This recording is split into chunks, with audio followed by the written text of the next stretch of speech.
Hi, this is Eric Hall with the Fuze magazine, and tonight I'm lucky enough to sit here and get a chance to actually hang out with Savannah Harmon.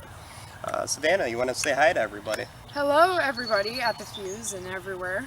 We're sitting out back of the house in one of our favorite spots right now. There is some mosquitoes out there, so you might see us slap each other around every so often. It's a lot of fun. It's all in good fun. I'm not abusing her, I promise. So, you know, now that we're in the middle of suburbia America, you're going to be heading down to Nashville to Yes. play some shows. Can you tell us a little bit about it? Yeah, absolutely. It all came about because we got in contact with somebody who was down there, and they offered us a spot, which was amazing because I heard that I was the first artist from Central New York who was able to go down there and do that. And I love Nashville. Like, I will look for any excuse to go down there. Yeah. Like anything, absolutely. So it's just so cool that I actually get to go down there and sing for the CMA Fan Fest. Like, it's just absolutely a dream come true. That's awesome. Now, you're going to be playing with a big name drummer right here. Yeah, Trevor Silva. That's my man. I mean, he's married, so he's not my man, but I want him to be. Trevor, if you ever get divorced, I hope he doesn't Savannah is now 18, and she is looking for a Anything's legal suitor that's down not- the road. She I does. mean- She plays country music. I mean, she loves shit kickers. Oh my God. I'm sure she loves tractors. I know they don't have I any really out hope he here, doesn't but see that. um, He's gonna hate me.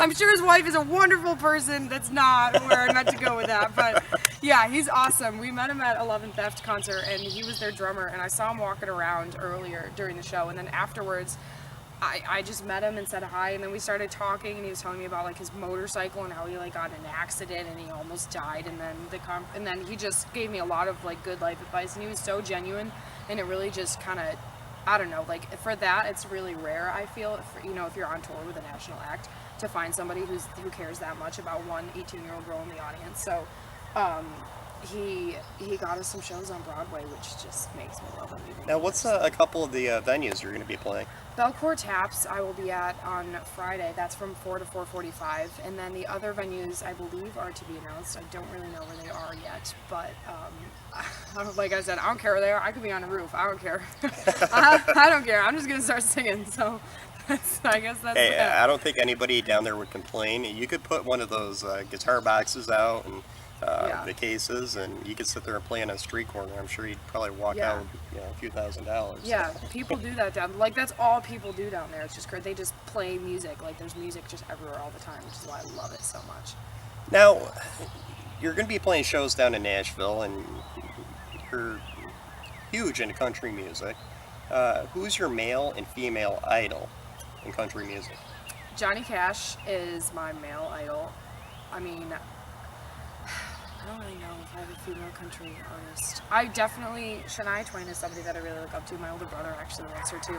But like the old school Shania Twain. I like older country. I'm not so much into the newer pop country. I like storytellers, and I think that music is about telling stories, and Johnny Cash for me is just my favorite artist of all time. I like absolutely love him. I have like 50 biographies in my room. So I just love how he tells stories, and the way that he, really connected with the audience. Like Live at Folsom Prison is just one of my favorite records of all time. Love it, love Yeah. it, love it. Yeah. I was a huge fan of Walk the Line, just Yeah. anything Johnny Cash. I could listen to Ring of Fire all night. Yeah, I have a CD in my mom's car, and I was driving to work the other day, and I turned, like, when I'm in the car, I roll all the windows down, and I turn the music all the way up. So I pulled into work, and my manager's like, I pulled into work, and I saw her out the window, and she was laughing hysterically at me because, like, what 18-year-old listens to Johnny Cash anymore? And I wish people did, but she just thought it was hysterical. I was like, no, I will play this like 80 times. You know what's I don't funny care. is we're covering a show last week at Rock and Derby. Out of, I can't even remember pronounce the name, Scatticoke, New York. It's up by Lake George. And Hollywood Undead, in the middle of their set, started playing two Johnny Cash songs. That's so cool. It's just ironic, it's Yeah. just weird how Johnny Cash is kind of following me around a little bit. Yeah, It's a little yeah, creepy, yeah. actually. I don't know. A little bit. Not at all. A little bit. Now, where did your music influences come from? I mean, did you start singing in the shower, listening to music? Did you take any lessons? How did that go? I did take guitar. I had my first guitar I got for free, actually. A family friend gave it to us, and my mom was like, oh, you should play this, but I do not like people telling me what to do. So I was like, you know what, no. And I put it in the corner of my room. She's like me. And I mean, I feel like everybody's like that, but I just refused to play it for months. And then one day I picked it up and I learned Drops of Jupiter. And then my music teacher that I've known since I was 11 years old, he taught me on guitar. And then I wrote my first song when I was 11. And guitar is just so, it goes hand in hand with music for me now. So, I mean, I don't know. I've been singing for as long as I can remember, but that was the first specific incident that I remember when I started playing. That's awesome. Now, speaking of guitars, I do see you have a smaller guitar. Yes. If you can hold that up and show everybody a Yeah, little bit. it's a Baby Martin. That's not its actual professional name. I don't know its professional name, but it's a smaller size, and I love it because it's so perfect for traveling. And on top of that, it's just, I don't the big guitars. I don't know. Not only does everybody have them, this is different, and a lot of my my songwriting style and my songs and even the way that I dress and stuff like that, it's just, I try to be different. I try to kind of go against the flow. And so when I saw this, I was like, I absolutely have to have it, and that's why I customized it too, because Yeah, she's got some custom artwork. She's working on some autographs on this thing. Yeah. So yeah, I love it. Pretty soon she's going to have it vinyl wrapped and have, sponsor ads on there, all sorts of stuff. That would be cool. If anybody's out there. Yeah, the back is open, so Back hey. is open for There's sponsor nothing ads. on here if anybody's Sponsorship, interested. money, bling bling, make it rain on this Yeah, guitar. literally. I don't have dollar bills, but yeah. Now, with music in general, do you write your own songs? Do you do cover songs? Is there a mix? There's definitely a mix. It depends on the gig that we're doing. Sometimes there'll be a gig where you can do all original music. It's rare, but I love those gigs because generally you don't really get to play original music. If you want people to come to your shows, you kind of have to draw the audience in, and once you have them, then you can play whatever you want. Something I learned. But original music is what I prefer, just because it's my life, it's my story. I don't know what the word is, an introvert or whatever. I don't know what that even means, to be completely honest. But I don't tell people openly about life situations. So whatever I'm going through, the best way I can tell you about it is in a song. So when I get to play my original music, it's just my favorite thing to do. Okay. Now, what inspires the songs that you write? Do you stick to a lot of sappy love songs? Do you have any fire like a Carrie Underwood, I'm going to rip your car apart? Sappy love songs, I definitely try to stay away from because I don't like emotional, mushy-gushy things. I'm just not, that's not the kind of person I am. There are definitely, there's sad songs that I've written because I've been in sad situations, but I just write based off of life experiences. My best friend graduated a week ago. I wrote a song about that the other day. Something I went through with a friend who didn't want to be more than a friend, and I kind of did, and he didn't, and it was weird, and I put myself out on a limb, and it didn't really go the way I wanted it to go. There was a song about that. Dude, what is wrong with you? Really? I What is also wrong just with you? watched You're, this. you're sitting in central New York, probably nothing better to do. This girl's going down to Nashville, and she's probably going to do some great things in her Yeah, life at some point in time. I don't know. I mean, look at this personality. Yeah, look at this. Look You're at gonna this. regret this. Look at this no makeup bun. Still looking cute. Yeah, Come bare on. feet. What's wrong with you? Don't you want me? We're going to write a song right now about you. Why don't you want me? No. You suck. No, he's awesome. We're still friends, but just every life situation, that's where I get inspiration. And I think it's so important to write from personal things, because if you have original music that people relate to, that's what music is all about, not about, I don't know. When I find out that people haven't written their songs, it loses kind of a personal touch to me. Because I just think as an artist, you should really, that's what music is about. It's just connecting with people, being able to say, hey, that sucked, or that was amazing, and you're not the only one who's been there. Not recently, but I would say about a year ago, I chatted with Aaron Lewis on the phone, did an interview, and we talked about his fairly fresh country career. And I talked to him about his music. He's writing his songs, everything else. He's worked with some country greats, and I love his song Country Boy. you know, and Aaron Lewis, just somebody coming in being a hard rocker his whole life.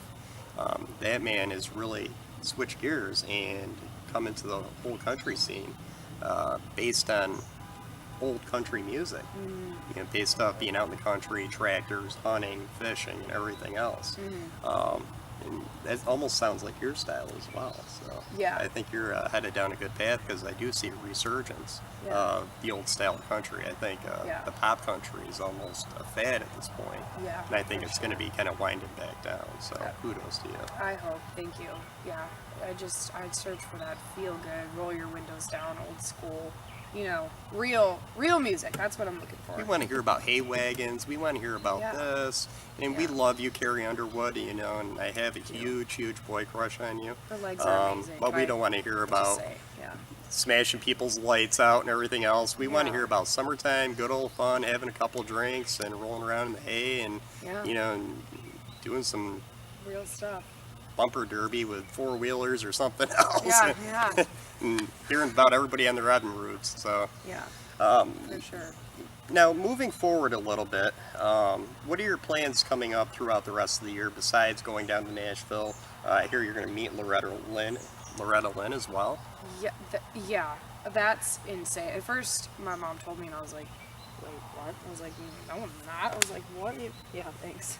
They're all. You have some on your hat too, but I don't want to like knock you off. Cut the interview short. Plus, there's what's I don't know what could happen. But I told you we're going to start hitting each other at some point. I mean, it has to happen in interviews. What's an interview without smacking each other? It's going to be around? like a scene of WWE wrestling. The honky tonk band's going to hit me with a guitar. Yeah. I'm going to be laying over here. No. I'm going to start doing the Hulk Hogan thing. I would never. No, that's awful. You'll never come back, and that's not what I don't think we'd ever come back for. from that. I don't know think so how. either. But yeah, I'm gonna get to. I think I'm gonna get to meet her. Hopefully, I don't know if it's like 99% sure. Fingers crossed. But that would be absolutely amazing. And plans as far as the rest of this year. I know we have so many shows, and we are actually working on an EP right now. We like 2 weeks ago we were in the studio literally every single day. What studio? To get it done. It's called Belfair. It's in the city. It's kind of like secret. I don't know if I just gave that away or not. So, just I don't know, bleep me out or something if you have to. I don't think you do, but No, we're not. Everything's always completely raw with us too. oh, lovely. So now I'm gonna get arrested, and if I was supposed to say that, but it's like built like a bunker in the side of. Yeah, as I go on and on about it, it's like built in the side of a hill, I think. So it's absolutely amazing. It's freezing because the temperature has to be exact because it's like very expensive equipment and stuff like that. Absolutely. It's like a hidden gem kind of. So yeah, we've just been working in there trying to get the songs done, and that's really my goal is to release the EP. I think that would be the next big step for this year. Well, I think we're all going to be definitely excited to hear that. Right now, do you mind actually playing a song for us? So Not that way at everybody all. can hear what type of music you got going on? Yeah, absolutely. This Cool. is. Well, everybody, I'm just going to get out of the way for a couple minutes and let Savannah Harmon do her thing. Well, thank you.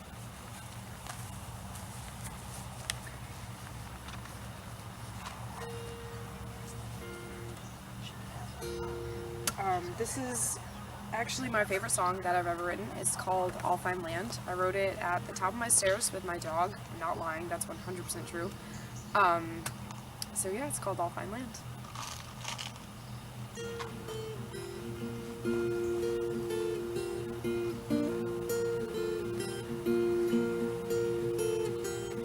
I'm never gonna second guess myself. I'll never have to wonder where to stand. And not one single dream will ever be put on the shelf. Starting the day your hand finds my hand.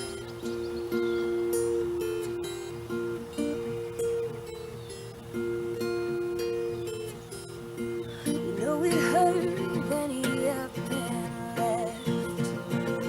He made me afraid of goodbyes.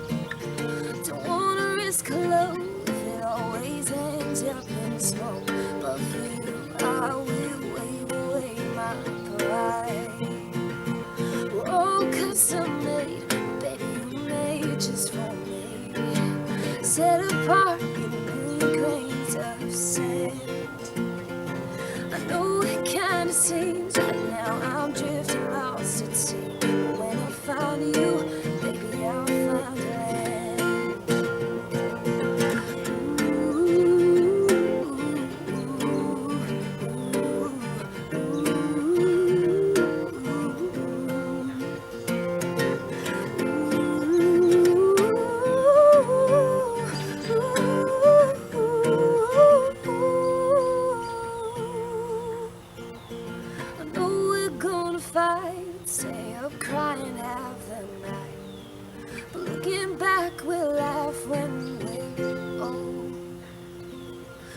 I'll be 99 and still having the best days of my life, because I still have you to hold. Oh, custom made, baby, you made just for me, set apart in a million grains of sand. I know it kinda seems right now I'm drifting lost at sea, but when I find you, baby, I'll find land. When I find you, I'll find land. When I find you, baby, I'll find land.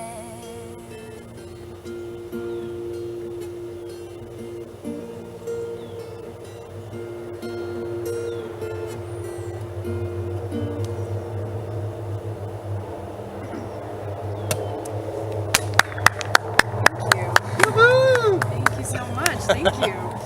Well, guys, that was a huge treat for everybody out there, taking the time to actually go through this interview and get to know Savannah Harmon. Savannah, you've been an absolute pleasure to speak with, and you've got a great head on your shoulders. You've been homeschooled, right? Yeah, pretty much since 6th grade.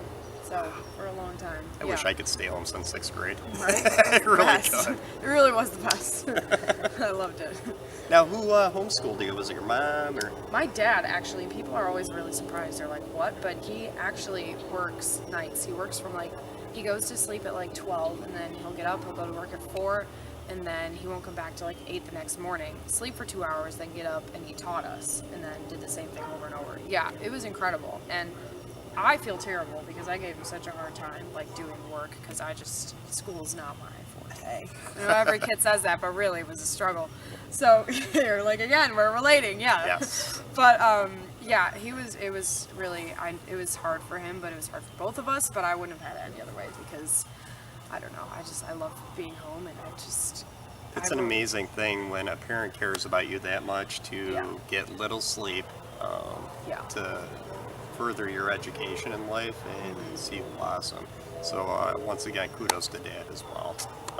I hope to be just as good of a father, if not half the father, that you're raising this daughter to be. I do have a 10-month-old son, and I hope I can get close to what you've done with this prodigy.